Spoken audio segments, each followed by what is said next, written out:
everybody, John here, and today onto the garage. I'm sat in the garage with Purdy. I've got some calendar news, and my ABS stability control is self-healing.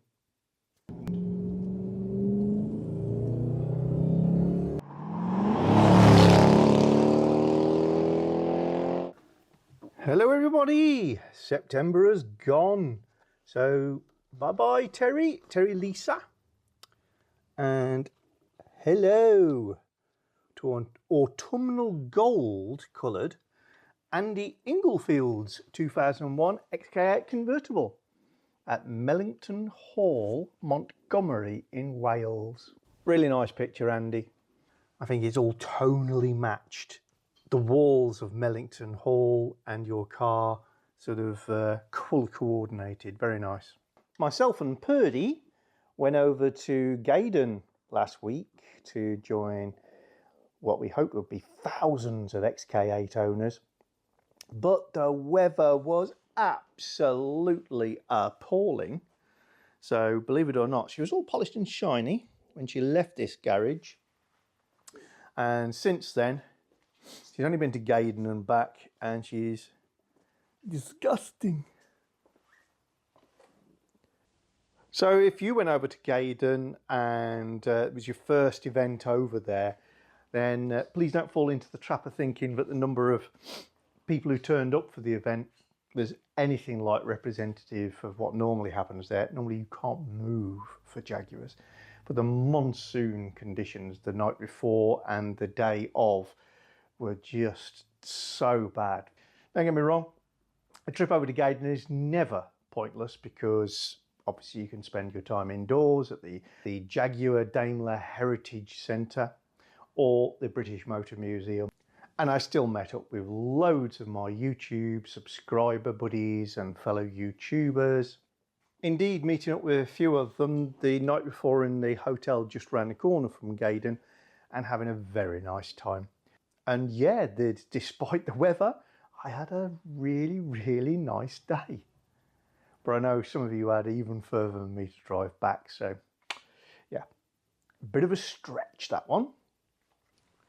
Now, I took along my big box of broken things to display, but that came out for about 10 minutes between rainstorms, so we didn't get to play too much with that.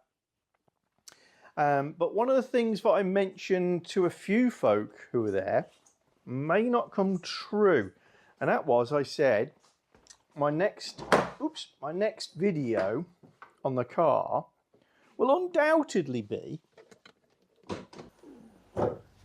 about fixing my ABS module.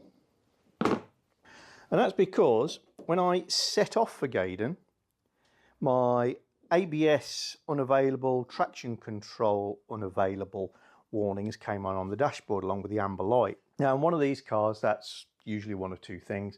It's a low battery thing, happens every 5 minutes on these, but my car generally is on a tender, so I'm in a smart charger permanently hooked up, and there's mine, a CTEC 12 volt 5 amp MX S 5.0, and I've got that on a quick release down here, so I can fit it nice and easy without having to keep uncovering the battery cover. So yeah, the car hasn't been used for a little while, but it shouldn't be low battery, so I immediately assumed it's going to be 0.2.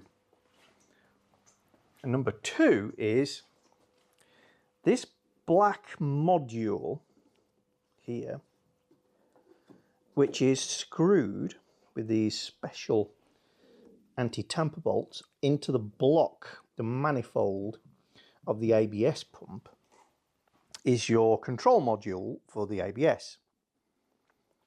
And these fail. But the way that they fail is there's a couple of power lines actually pick up the main supply to give power to your motor for your ABS. Inside that module, their soldered joints become dry. And by dry, what I mean is just oxidized and no longer as conductive as they should be. and it throws all the warnings up. Unfortunately, they're sealed units in that the lid doesn't come off. But you can cut holes in the lid, you can cut the lids off, you can get in there and resolder those terminals yourself. I wouldn't say it's a beginner's job, but it's certainly doable. Or you can send them away and get them done professionally, which gives the advantages of it comes back looking a little less maybe DIY butchered if you've cut a big hole and covered it in gaffer tape. So I was going to do that job. However, just as I pulled up back at home, all lights went off, it reset itself, it's all fine. It is an intermittent fault. It has happened to me once before with Purdy.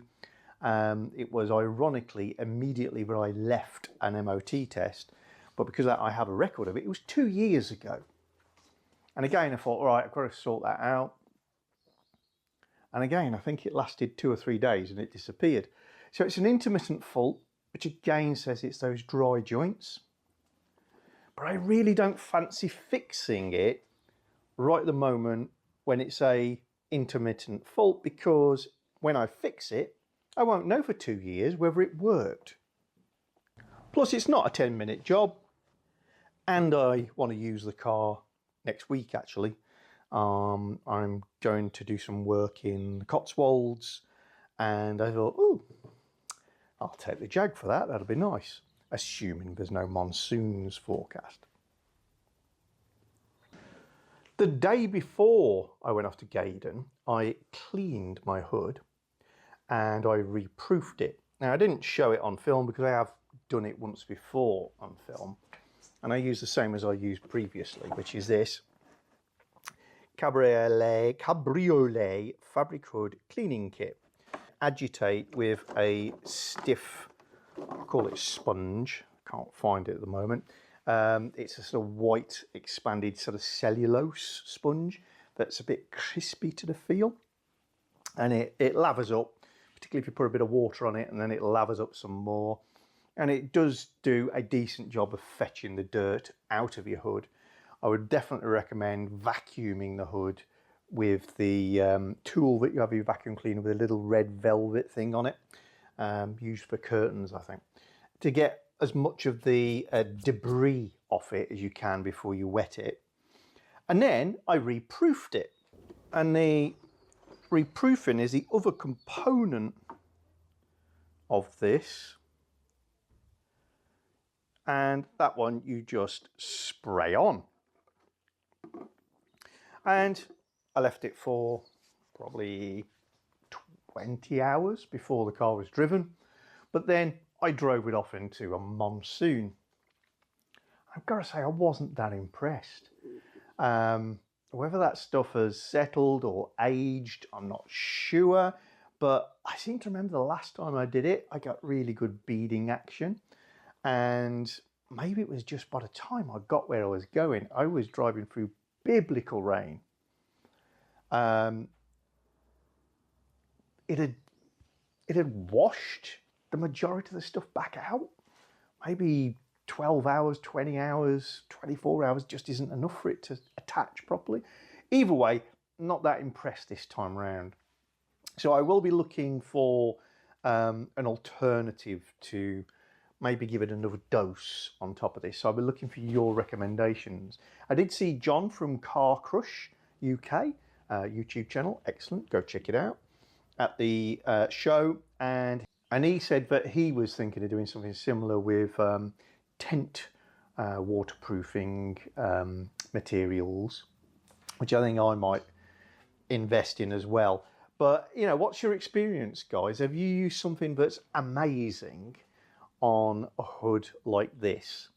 And if so, what is it and how long has it lasted? And can I get that in the UK? Just looking on my shelves, I do have this sort of thing. And I've got various flat caps that I use when I'm out and about walking and the like. And I spray some of that on that, and that works really well. So can't think of any downside to putting it on my roof of my car. not recommended for that. Not that anybody says don't, it just hasn't been recommended. And certainly the roof of the car is going to take a lot more washing from the elements than my flat cap. But yeah, let me know what you think. I'd love to say that the reason my bench is so scruffy is I've been working on some more projects and it's all coming to you soon. But truth be known, that's leftovers from doing the rear brakes on my Freelander, and I just haven't been in here to tidy it up. Combination of been working, as in proper job, quite hard, and still really not feeling up to it very much. I've still got problems with my upper back and my left arm, sort of from the elbow to the wrist whenever I rotate it, added to some dizziness and blood pressure issues that I've had, and I've been and seen more doctors, and my previous medication to reduce my blood pressure has now been removed because it was going too low, which has certainly helped with my dizziness. And I'm getting some CT scans done on my back and my arm shortly, so maybe we'll get closer and closer to the root cause of these things. But yeah, just getting older, I guess. I'm a bit frustrated because it's been going on for a while, but every time I approach the NHS, they're good. They look after me. They give me treatments. They give me tests, and you know, I don't have to pay for it. So you're never going to hear me knocking NHS service. Anyway, in far more exciting and more interesting news, on the roof of my car, because where else would you display it, I have the new 2025 To The Garage calendar. Yes, they're out. And what does that mean? It means in the post to the 12 people who are featured on the pages of this calendar is your copy of your calendar. If that's not true, and it's not true for a couple of people, it's because I've emailed you and said, please send me your postal address. I don't have it. So check your inboxes and your junk boxes and reply to me as soon as you can. But as you can see, the quality of the printing is fantastic. These are really nice quality calendars we got made up this year.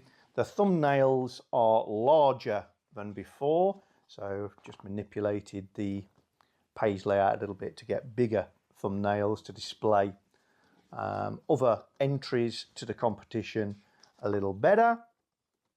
By popular request, big clear boxes with white backgrounds to write your appointments in. But yeah, pride of place to an unmolested image, full A4 sized.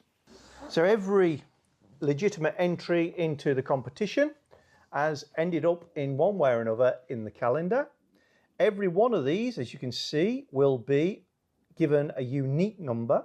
They are of 150, so they will not be reprinted. When they're gone, they are gone. I will sign every single one of them.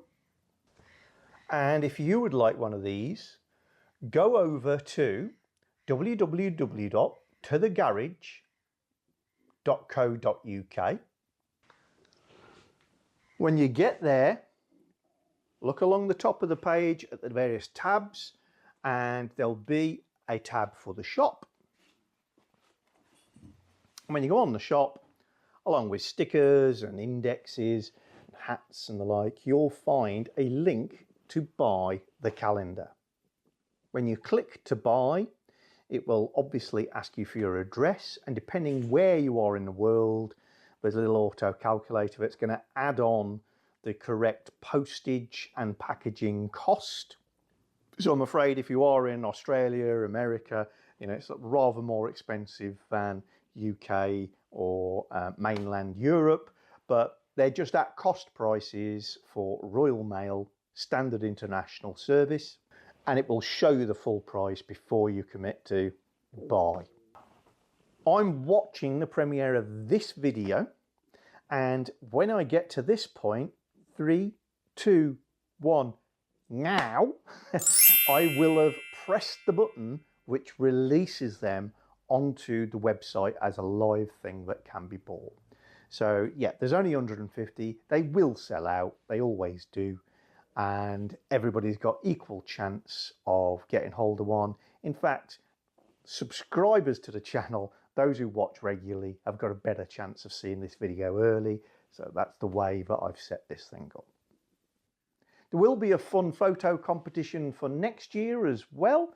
I'm considering a couple of small changes to it for next year, which I'll reveal closer to the time. But again, I'm not going to set a timetable. If you want to know about next year's photo competition, keep watching the channel. Subscribe to the channel. It costs you nothing. It literally just means add to my list of favorites. Doing that helps the channel out no end. If you click the little bell icon after you've pressed subscribe, then it will allow YouTube to notify you, send you a little email, I think, whenever a new episode drops from To The Garage. I sound like an advert. I'm not intending to be, but YouTube have been doing some weird stuff lately where they've been unsubscribing people. I don't know if it's because they haven't used the channel for a long time, or I don't know. But even if you think you're subscribed and you want to do the channel a favor, just go check. And if you're not subscribed, subscribe to the channel. If you're viewing this on a phone or a computer, it's dead easy because there's a button there and you can see it and you can click it. If you're viewing on TV, not quite so. But I'll put a QR code on screen now. And if you were to turn your smartphone onto camera, show it that QR code, and then click the little yellow link that will appear, that will allow you to subscribe.